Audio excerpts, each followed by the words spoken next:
بسم اللہ الرحمن الرحیم۔ السلام علیکم ورحمۃ اللہ۔ اللہم صلی علی محمد عبدک ورسولک وصلی علی المؤمنین والمؤمنات والمسلمین والمسلمات۔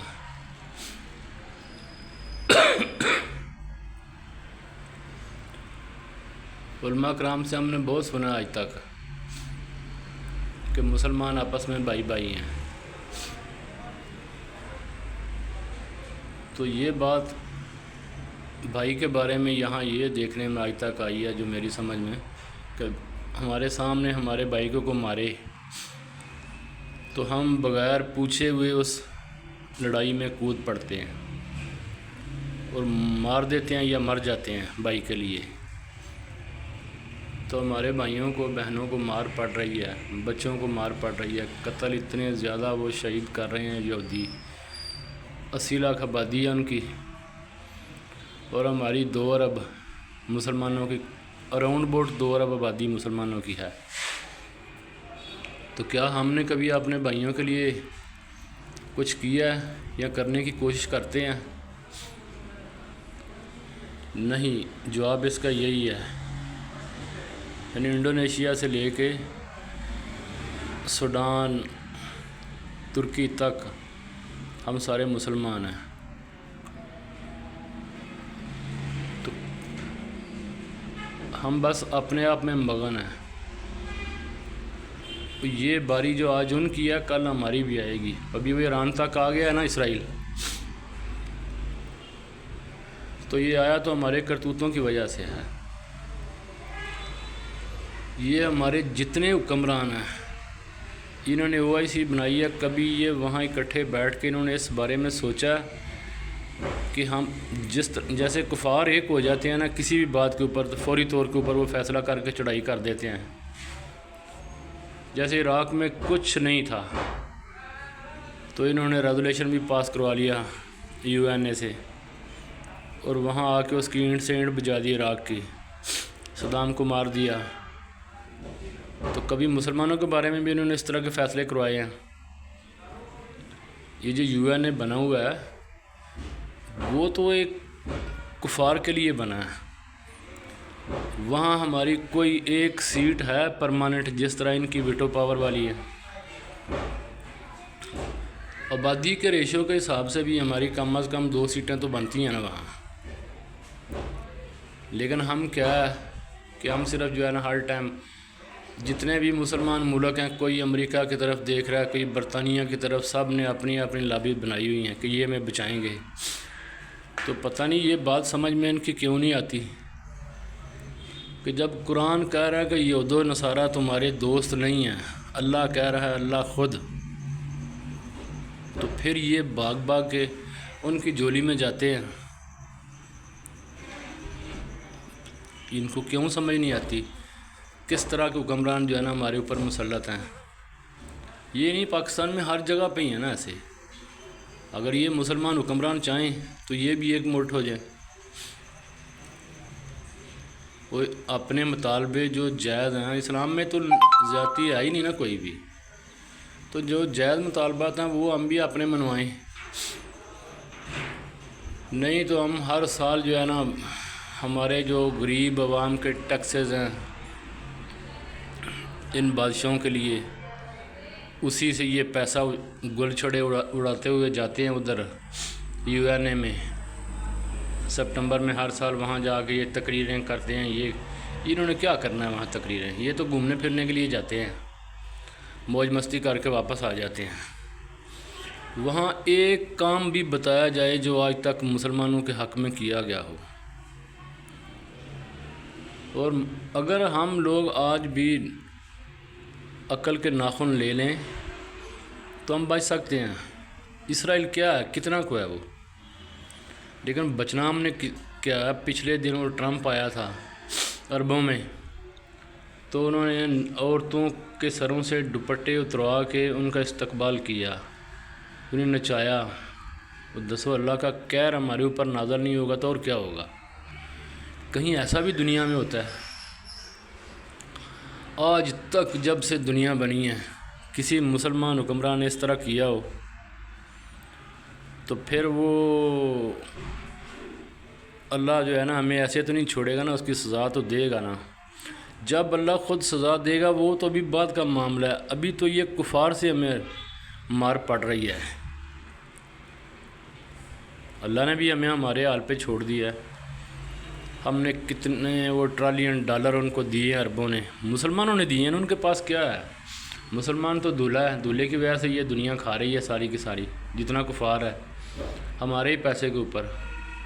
اور اگر وہی قطر کا امیر جو ہے نا اتنے پیسے یا اتنے جہاز اس نے اس کو ٹرمپ کو دیے ہیں، یہ فلسطینیوں کی مدد کرتے۔ پہلے مسلمان کم تھے، نبی اکرم صلی اللہ علیہ وسلم کے زمانہ سے لے کے آہستہ آہستہ مسلمانوں کی تعداد بڑھی ہے نا، لیکن تھوڑے تھے بالکل، اور ہر طرف کفار تھا، لیکن وہ مسلمان ایمان والے تھے، وہ اللہ اور اللہ کے رسول کی ماننے والے تھے، اور وہ جہاں پاؤں رکھتے تھے وہ علاقے ان کے ہو جاتے تھے۔ تو آج تو ہم بہت زیادہ ہیں، اور پھر پیسہ بھی ہمارا ہے۔ کبھی یہ حکمران ہمارے جتنے بھی ہیں نا، سعودیہ کے ہوں، پاکستان کے ہوں، آذربائیجان کے ہوں، ازبکستان کے، کہیں کے بھی، وہ یہ بیٹھ کے سوچ لیں، اندازہ لگا لیں کہ یہاں سے ہمارے ملکوں سے یہ جتنا حرام کا مال اکٹھا کر کے باہر ان ملکوں میں لے جاتے ہیں، وہی پیسہ وہ ہمارے اوپر استعمال کرتے ہیں جنگوں میں۔ اور بھٹو نے کوشش کی، مروا دیا گیا اسے۔ ضیاء بھی اسی وجہ سے مرا۔ وہ کئی لوگ بونگتے ہیں ضیاء کے اوپر تو وہ غلط کرتے ہیں، وہ ایک اللہ کا بندہ تھا۔ یہ آج کل کے اس کو مل سکتے ہیں، اس جیسے یہ کدھر ہیں؟ اس کے دور میں کم از کم ایسا تو نہیں تھا، انسان سے غلطیاں چھوٹی موٹی ہو جاتی ہیں ہر کسی سے۔ اور بھی اگر عمران خان بھی آ گیا تو اس کو بھی جیل میں ڈال دیا، اسی طرح دوسرے ملکوں میں بھی ہے۔ حق کی بات کو سننے کے لیے تیار نہیں ہمارے لوگ، اور اسی وجہ سے ہمیں مار پڑ رہی ہے۔ تو ہم دیکھ رہے ہیں وہ فلسطین ہم سے دور ہے، ایران دور ہے، اور دور نہیں ہے بھائی، وہ ہمارے سر کے اوپر کھڑا ہوا ہے، اسرائیل۔ اور ہمیں چاہیے جتنے ہمارے یہ حکمران ہیں سارے کے سارے بڑے، یہ مل کے بیٹھ کے آپس میں دیکھیں، سوچیں کہ یہ ہمارا ہی پیسہ ہے، ہمارے اوپر یہ اس پیسے سے اسلحہ لے کے بمباری کرتے ہیں، میزائل مارتے ہیں، جو بھی کرتے ہیں، بے سکونی انہوں نے بنائی ہوئی ہے نا۔ تو جب ہم حرام کاری کی زندگی گزاریں گے تو پھر تو ایسا ہی ہوگا نا۔ تو پتہ نہیں ہمارے حکمرانوں کو سمجھ کب آئے گی۔ ہمارے نہیں، ہمارے سے مطلب میرا یہ کہنے کا ہے کہ ہمارے مسلمانوں کے حکمرانوں کو، اور اگر یہ بات ان کی سمجھ میں آ گئی تو بچ جائیں گے، نہیں تو جوتے تو پڑ رہے ہیں نا، اور پڑیں گے اس سے زیادہ۔ اور اصل میں یہ ہے کہ ایسے حکمرانوں کو یہ ہوتا ہے، انہیں پتہ ہے ہم نے تو بھاگ جانا ہے، انہوں نے پہلے مال پانی باہر کے بینکوں میں رکھا ہوا ہوتا ہے۔ مجھے کوئی بندہ پاکستان کا، سعودیہ کا، کہیں کا بھی، جو انہوں نے مال وہاں لے کے گئے ہیں باہر کے ملکوں میں، وہ واپس لا کے دکھائیں۔ پیسہ نہیں وہ دیتے واپس۔ کفار کے ملک میں جو پیسہ چلا جائے وہ وہاں سے واپس نہیں آ سکتا، کچھ بھی ہو جائے۔ پتہ نہیں ان لوگوں کو سمجھ کیوں نہیں آ رہی، لیکن سمجھ آئے گی، ایک نہ ایک دن تو ضرور آنی ہے نا۔ جب یہ آنکھیں بند ہوں گی تو اگلی آنکھ کھلے گی نا، تو پھر انہیں پتہ چلے گا کہ ہم نے کیا کیا۔ ابھی تو یہ ہمارے عوام کے اوپر ہی بندوقیں رکھ کے تو اپنی موج مستیوں کے لیے کسی کو غدار، کسی کو کچھ کہہ کے تو اسے اڑا دیتے ہیں نا۔ تو غدار تو اصل میں ایسے لوگ خود ہیں کہ جو اللہ کی نافرمانی کھلے عام کر رہے ہیں، کھلے عام۔ ورنہ یہودی یا عیسائی کی کیا مجال تھی کہ وہ مسلمانوں کے اوپر چڑھ دوڑے۔ لیکن جب ہم بھی شراب کے پیچھے، زنا کے پیچھے، اپنی خواہشوں کے پیچھے بھاگ رہے ہیں، تو وہ تو آئے دن ہمارے ساتھ ایسا ہی کریں گے نا، اور اس سے بدتر کریں گے۔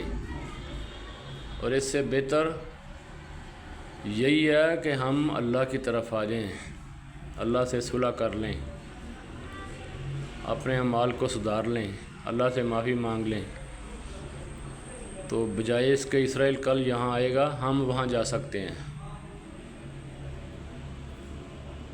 تو اگر ہم نے نہیں مانی تو پھر مار تو پڑے گی، تو پڑ بھی رہی ہے، کیونکہ اللہ نے پھر میں کہہ رہا ہوں آخر پہ آ کے کہ قرآن میں کہا ہے کہ یہود و نصارہ ہمارے دوست نہیں ہیں، تو وہاں تنبا اٹھا کے روز بھاگنے کی کیا ضرورت ہے امریکہ کی طرف دیکھنے کی؟ اللہ کی طرف دیکھ لو، کچھ نہیں تھا مسلمانوں کے پاس، لیکن ان کے دلوں میں اللہ کا اور اللہ کے رسول کا یقین تھا کامل، تو وہ تو کسی ایسی بڑی ریاستوں اس وقت کی جو سلطنتیں تھیں ان کی طرف نہیں جاتے تھے جیسے آج امریکہ ہے، تو 2 نفر پڑھتے تھے اور اپنا کام لے لیتے تھے اللہ سے۔ تو آج ہم بھی اسی اللہ کی طرف چلے جائیں جو ہمارا خالق ہے، ہمارا مالک ہے، تو ورنہ ذلت کے لیے تیار ہو جاؤ اور تیار رہو ہر ٹائم، کہ یہ ذلت ہی ہے نا کہ 80 لاکھ یہودی ہیں پوری دنیا میں اور ہم 2 ارب ہیں، تو وہ جس ملک کے اوپر مرضی وہ بہانہ بنا کے ابھی چڑھ دوڑتا ہے، جو مرضی وہ الزام لگا لیتا ہے، اور پھر اس کی نہ کوئی تصدیق ہے نہ کچھ اور ہے۔ تو کیا مسلمان حکمرانوں میں اتنی جرت ہے کہ یہ اس کے اوپر چڑھیں؟ ابھی میں وہ روزانہ سنتا ہوں ٹی وی کے اوپر آ رہا ہے، 4-5 دن ہو گئے ہیں، میڈیا پہ بھی وہ جو قطری وزیر اعظم نے کہا جی ہم جنگ کریں گے۔ بھئی تو جنگ کب کرے گا؟ تیرے اوپر انہوں نے تباہی پھیری ہے، تو سویا ہوا ہے، تیرا تو کام تھا اسی ٹائم اٹھ جاتا، لیکن نہیں، کچھ بھی نہیں ہونا تب ہی ہے۔ اپنی یہ ناجائز خواہشات چھوڑ دو، اللہ کی طرف آ جاؤ اور مسلمان کی جو اصل ہے اس کی طرف لوٹ آؤ، تو یہ دنیا ہمارے قدموں میں ہوگی۔ تو بات لمبی ہو گئی ہے، تو چلو بہرحال میرے کہنے میں کوئی کمی کوتاہی ہو تو میں اس کے لیے معذرت خواہ ہوں، تو پلیز اس کو سبسکرائب بھی کیا کریں اور لائک بھی کیا کریں اور شیئر بھی کریں اگر میری بات اچھی لگے تو۔ السلام علیکم۔